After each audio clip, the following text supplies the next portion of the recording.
એક વાત કહું, લાઈફમાં એક વ્યક્તિ એવું હોય કે તમારી લાઈફમાં આવી જાય ને પછી તમારી લાઈફ એકદમ ઇઝી બનાવી દે, અને ત્યારે આપણને એવું લાગે કે બસ હવે કંઈ નહીં જોતું મને, અને પછી લાઈફનો એક વળાંક એવો આવે કે જેને બધું છૂટી જાય. એટલે ત્યારે એ પ્રશ્ન થાય કે કાશ તું મળ્યો જ ના હોત મને. તો એના માટે મેં કંઈક લખ્યું છે કે કાશ કે તું મને મળ્યો જ ના હોત, તો કદાચ આજે મારી આ હાલત ના હોત. તને મળ્યા પછી જિંદગી મને કંઈક વધારે આસાન લાગવા લાગે. તને મળ્યા પછી આ જિંદગી મને કંઈક વધારે આસાન લાગવા લાગેલી. હવે તું નથી તો જાણે જિંદગી જીવવાની હું રીત જ ભૂલી ગઈ. હવે તું નથી તો હું જિંદગી જીવવાની જાણે રીત જ ભૂલી ગઈ.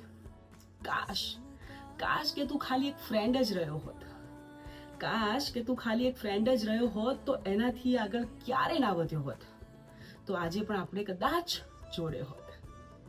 તારો હાથ પકડીને ઘણી દૂર સુધી દુનિયા જોઈને હવે કાલનું વિચારતા પણ મને ડર લાગે છે.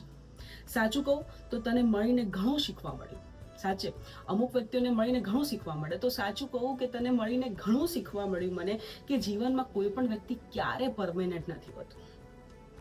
કાશ કાશ કે તું મને ક્યારે ના મળ્યો હોત, તો મારી લાઈફમાં આજે આ ચેપ્ટર જ ના હોત. સાચું ને?